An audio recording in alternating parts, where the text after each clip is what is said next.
एक वक्त था जिसके नाम से लोग कांपते थे। वो शख्स है दस्यु ददुआ का दाहिना हाथ दस्यु राधे, जिन्होंने कभी बागी ज़िंदगी जी करके लोगों के साथ जराइम की दुनिया में अपना आतंक कायम रखा। दस्यु ददुआ एक दशकों तक चित्रकूट समेत यूपी और एमपी तक आतंक का पर्याय रहे। दस्यु ददुआ के दाहिने हाथ राधे 15 साल की जेल काट करके अब घर आ चुके हैं और आज वो हमारे साथ बात करने को मौजूद हैं। आइए बात करते हैं किस तरीके से उनकी ज़िंदगी रही, किस तरह से उन्होंने बागी जीवन जिया और किस तरह से वो जेल में रहे, क्या कुछ अनुभव था और क्यों ये बागी बने। आइए जानते हैं क्या क्या वजह थी जो आप बागी बने, क्योंकि आप एक गांव से जुड़े रहे हैं, खेती बाड़ी आपका काम था। अचानक ऐसा क्या हुआ कि आप खेत और खलिहान छोड़ करके बंदूक उठा लिए और एक दुर्दांत डकैत दस्यु ददुआ के दाहिने हाथ बन गए? मेरा पारिवारिक विवाद था ज़मीन जगह को लेकर। उसी बात को लेकर मुझे जंगल जाना पड़ा। मेरे पिताजी से मुकदमा चलता था ज़मीन का। हम हर बार जीत जाते थे, लेकिन पारिवारिक लोग जो हैं हमको कब्जा नहीं करने देते थे, इसलिए मुझे जंगल जाना पड़ा। लेकिन ऐसी चर्चाएं रहीं जब आप बागी थे, तो बागी जीवन में चर्चाएं रहीं कि आप शौकिया बदमाश बन गए। ऐसा कोई शौकिया बदमाशी करेगा, उसका रिकॉर्ड है आज मेरे पास। अब सबसे बड़ी बात है कि अभी कई मुकदमे जो है फाइनल हुए। एक मुकदमा कल हाई कोर्ट में हमारे पक्ष में आए, उसी ज़मीन का, जिस ज़मीन के लिए मैं बागी हुआ था, कल अभी उसी में हम लोग हाई कोर्ट से जीत गए। तो ऐसा क्या हुआ कि आपने सीधे ददुआ के साथ ही जा कर के अपना साथ दिया? क्योंकि यहाँ अब हम लोग नहीं लड़ पा रहे थे उनसे, हम लोग कमज़ोर थे। कौन थे वो लोग जो अरे आपकी पारिवारिक लोग थे, परिवार के लोग थे। आज भी मुकदमा हमारा चल रहा है, लेकिन मैंने ज़बरदस्ती नहीं किया कि ये मुकदमे से हम लोग उस ज़मीन को पाए हैं। तो कैसे आप जंगल में रहते थे? किस तरह ज़िंदगी अपनी व्यतीत की जंगल में? क्योंकि जंगल की ज़िंदगी बहुत मुश्किल होती है।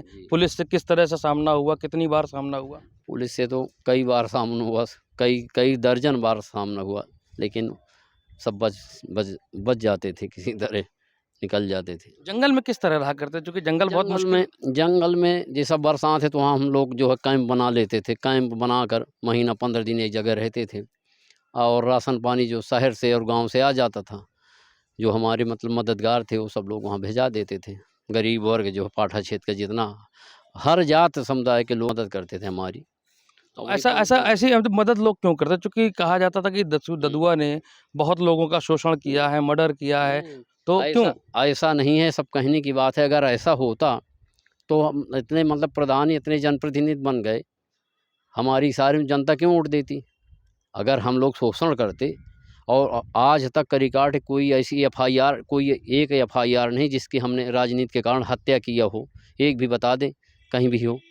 तो ऐसा मतलब, चूँकि कहा जाता था एक बसपा की सरकार में कि मुहर लगेगी हाथी पे, नहीं तो गोली चलेगी छाती पे, ये कहावत बड़ी ज़्यादा चर्चा में रही, तो इसमें क्या थी? कुछ नहीं, सब जो है बनावटी है, कुछ नहीं है, सब अफवाह है। तो हम लोग नहीं कुछ आज तक कहा किसी से। तो फिर किस तरीके से हनक बनाते थे कि लोग एक इशारे पे वोट दे दिया करते थे? इसलिए जैसा कोई विधायक अपना बन गया तो उनका उसी से उन्हीं से कहकर उनका काम कराते थे। देखिए, जिला पंचायत अध्यक्ष रहा है वीर सिंह, पूरी वहाँ कम से कम 450-500 स्कूल बनवाए।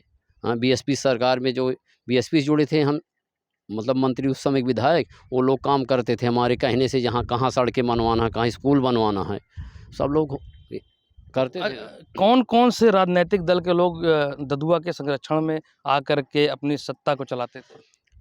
लगभग, मुझे तो नहीं कहना चाहिए, व्यक्ति विशेष का नाम नहीं लूँगा, लेकिन यह है कि जो लोग गए हर पार्टी से, कहीं ना कहीं लोगों से, पार्टी का नाम ले सकता हूँ, व्यक्ति विशेष को कुछ नहीं बता सकता, कि कहीं ना कहीं सबकी मदद किया है, हम जिस लायक थे किया है, भले सफल हुए हो ना सफल हुए हो।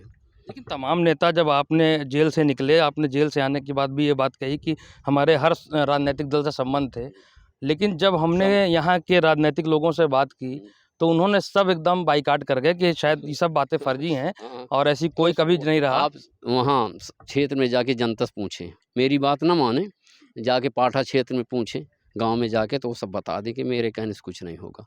आप इसका सर्वे करा ले हर जगह जाके। एक सामूहिक नरसंहार किया था ददुआ ने रामपुर में, जी। तो क्या था पूरा घटनाक्रम, क्यों किया था? उस वक़्त आप थे वहाँ पे? उस समय मैं वहाँ नहीं था। मैं नहीं था, अब कैसे ये है कि मतलब वो पुलिस के कारण या किसी पकड़वाने कारण हुआ था, लेकिन मैं वहाँ मौजूद नहीं था।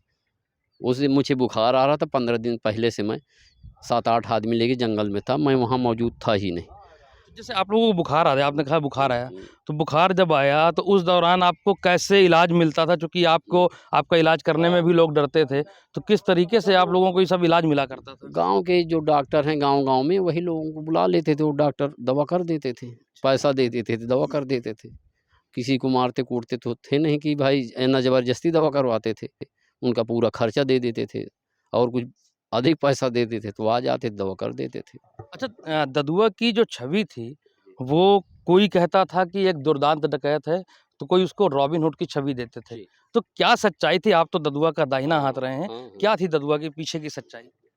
वो दुर्दांत नहीं थे, लेकिन अब बना दिया। सही बात है कि वो देखो बजरंगबली की पूजा करते थे, वहाँ धाता में मंदिर बनवाए। पूजा पाठ में उन्हें ज़्यादा विश्वास था, लेकिन कहीं न अब इतनी तमाम सारी गैंगें थीं, अपराध कोई करता था, नाम उनका आ जाता था। ये बात सत्य है, कई दर्जनों मुकदमे फर्जी हैं, जिनको मैं भी झेला, वो तो दुनिया से चले गए। ये बात सच्चाई है, जहाँ 10-15 मुकदमे ऐसे थे जिनको हम जानते ही नहीं थे, उनको हमारे ऊपर लाद दिया गया और वही मुकदमे हमें दुर्दांत बना दिया। ऐसा क्या हुआ कि ददुआ ने कबरहा फतेहपुर के कबरहा के जंगल पे वहाँ जा कर के मंदिर बनवाया? ऐसी क्या मतलब कोई ऐसे घटनाक्रम हुआ था, कोई मान्यता थी? हाँ, ये बात सही है। वहाँ उस समय इनकाउंटर में मेरी गोली लग गई थी। तो हम लोग एक बार वहीं जो है घिर गए थे, बहुत पुलिस लगी थी। उसी समय बजरंगबली के मनौती माना कि अगर हम लोग आज बच गए तो मैं यहाँ मंदिर बनवाऊँगा। इसी कारण जो है वहाँ मंदिर बनवाए थे बजरंगबली का। उस मंदिर के जब उद्घाटन हुआ था, मंदिर का पूजन हुआ था, तब एक विशाल भंडारा हुआ था। जी। उस भंडारे में भी तमाम राजनैतिक दलों के लोगों के आने की भी चर्चा थी। उस वक़्त कौन-कौन आया था? मुझे जानकारी नहीं क्योंकि उस समय हम लोग जंगल में थे, हम लोग कहाँ जा सकते हैं इस भीड़ में। जानबूझकर थोड़ी वहाँ वो करेंगे, ऐसी स्थिति में हम लोग नहीं जा शादी-ब्याह और ऐसी उसमें हम नहीं जाते थे। जहाँ मतलब सार्वजनिक कार्यक्रम हो, हम लोग नहीं जाते थे। अच्छा, कहते हैं कि ददुआ ने कई बार पुलिस से मुठभेड़ की। कहाँ तक ये बात सच है कि पुलिस से ददुआ ने मुठभेड़ की है? कभी सामना हुआ है? मुठभेड़ तो कई बार हुआ, मुठभेड़ तो दर्जनों बार हुई, लेकिन भगवान की ऐसी कृपा थी कि हम लोग भी बच जाते थे और पुलिस भी हम लोग पुलिस को बचाने की कोशिश करते पुलिस मतलब शासन प्रशासन से लड़ना ठीक नहीं है कि अपने बचने के लिए हम अपना बचाव करते थे। इसके बाद कभी वर्दी के ऊपर ये नहीं सोचा कि मतलब कई बार हमें मिले खाली हाथ, पुलिस वाले जब कैंप लगे रहते जंगल में, तो कई बार हमको मिले, लेकिन हम लोग उनको कैंप तक पहुँचा देते थे, कभी छेड़ा नहीं। पुलिस शासन से लड़कर कब तक कोई लड़ेगा, कब उनसे जीतेगा क्या? क्या मायावती का एक वक़्त तक सुनने में आया था कि काफ़ी सपोर्ट था ददुआ को, और जब मायावती से आपका मन ख़राब हो गया ददुआ गैंग का, तो फिर सपा की तरफ काफ़ी झुकाव हो गया।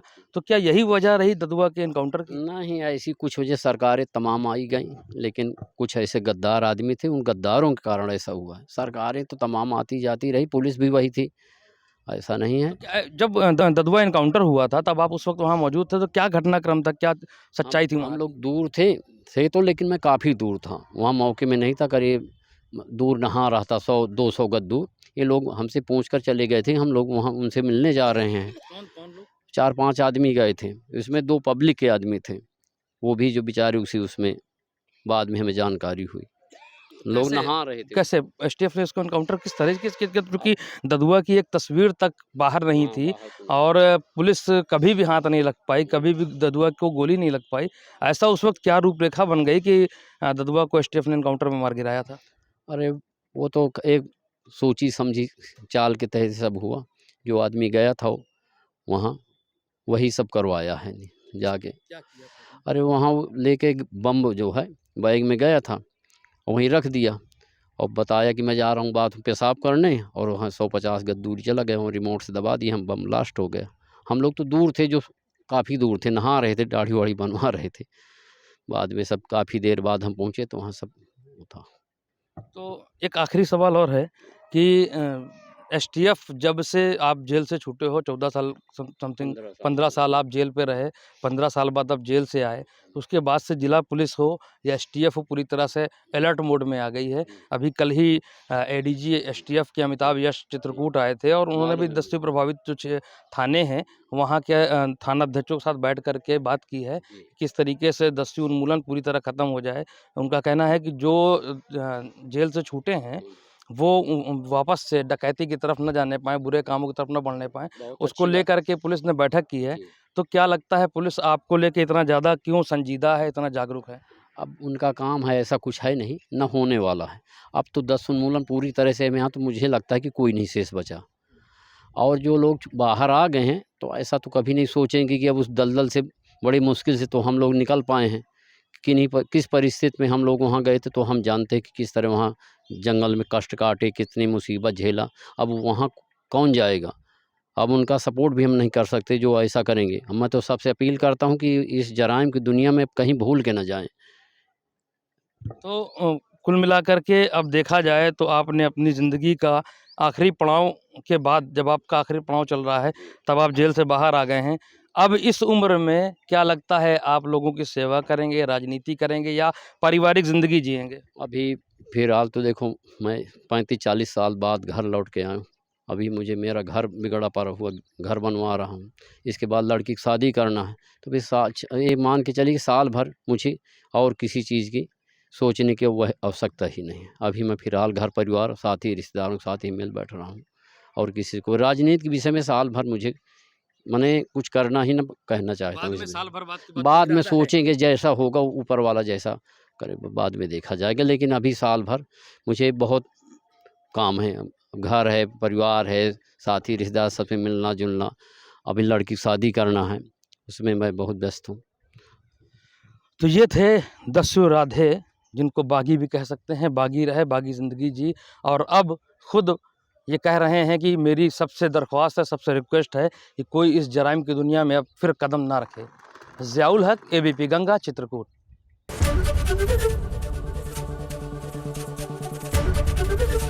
एबीपी गंगा, खबर आपकी, जुबान आपकी।